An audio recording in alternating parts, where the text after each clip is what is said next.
Saya yakin pembelajaran yang nyaman dan menyenangkan akan mempengaruhi keberhasilan peserta didik dalam mencapai tujuan pembelajaran. Memang tidak mudah untuk melakukannya, tetapi diperlukan untuk terus belajar. Saya yakin kita pasti bisa melakukannya.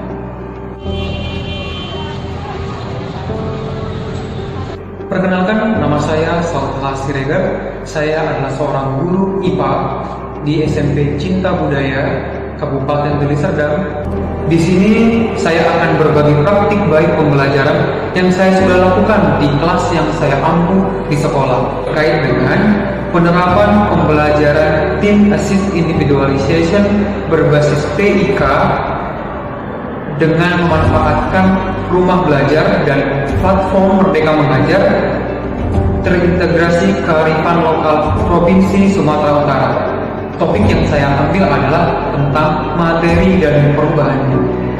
Melalui penerapan model pembelajaran tersebut, diharapkan peserta didik dapat menyebutkan contoh-contoh materi yang ada di sekitar mereka, dan peserta didik juga mampu membedakan perubahan fisika dan perubahan kimia yang terjadi dalam kehidupan sehari-hari.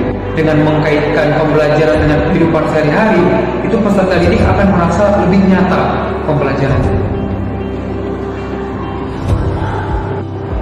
Di sini saya akan menggunakan metode pembelajaran kolaboratif melalui kerja kelompok, di mana setiap kelompok bertanggung jawab atas anggota-anggota kelompoknya untuk bersama-sama memahami materi pelajaran. Jadi dalam kelompok tersebut tidak ada yang boleh egois, harus saling berkolaborasi. Di awal pembelajaran saya menyampaikan motivasi dan persepsi. Persepsi sangat penting, tidak boleh dilupakan karena ini akan mempengaruhi rasa ingin tahu siswa terhadap topik yang akan kita sampaikan.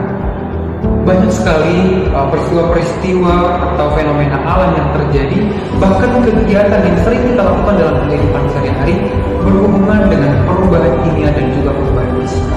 Kemudian saya menginstruksikan peserta didik untuk bergabung ke dalam kelompok-kelompok belajar. Dalam hal ini, saya memanfaatkan platform Merdeka Mengajar untuk menempatkan siswa kelompok mana dia ingin ditempatkan. Saya memanfaatkan asesmen diagnostik dari platform Merdeka Mengajar. Itu membantu saya mengenali peserta didik. Dan untuk pembagian nama-nama kelompok, saya mengintegrasikan dengan kearifan lokal.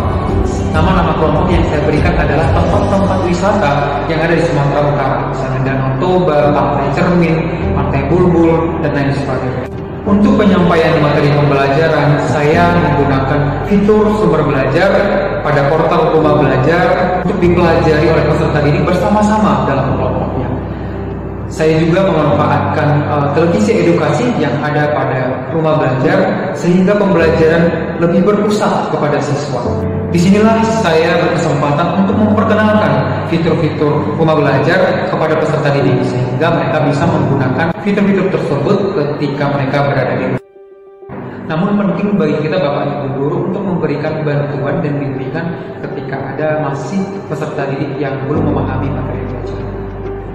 Berikutnya, saya menginstruksikan peserta didik untuk mengerjakan LKPD, lembar kerja peserta didik yang sudah saya siapkan.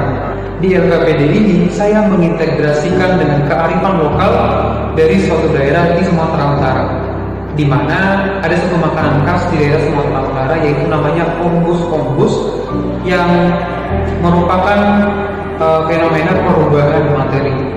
Dan hal baiknya adalah anak-anak yang tidak tahu tentang ombus-ombus, disinilah kesempatan saya untuk menjelaskan makanan khas kepada peserta didik. Kemampuan siswa dalam berkomunikasi perlu kita gali, maka itu saya menginstruksikan untuk setiap kelompok mempresentasikan hasil diskusi mereka melalui pengerjaan LKPD.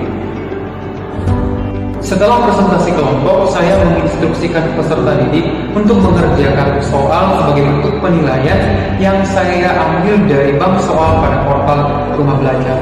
Dan sesuai dengan prinsip pembelajaran Team Assist Individualization, penilaian harus dilakukan secara mandiri karena secara berkelompok mereka sudah memahami materi pelajaran. Untuk menghilangkan rasa jenuh kepada siswa, saya mengajak peserta didik untuk menjawab pertanyaan-pertanyaan dengan menggunakan aplikasi Bambu Sound. Nah, di aplikasi Bahu Puzzle ini tersedia nomor-nomor pertanyaan yang sudah saya siapkan. Jadi setiap kelompok bergiliran untuk memilih nomor tersebut. Menariknya, nomor yang dipilih oleh kelompok bisa saja menurunkan skor kelompoknya, tapi justru menambah skor kelompok lainnya. Jadi peserta didik dalam kelompok tersebut bersaing, tapi tetap seru. Jadi mereka seperti bermain games. Oke, semoga pelajaran hari ini bisa bermanfaat. Ambil yang baiknya aja, jangan ambil yang negatif-negatif. Ambil yang baiknya. Oke ya? Oke, terima kasih.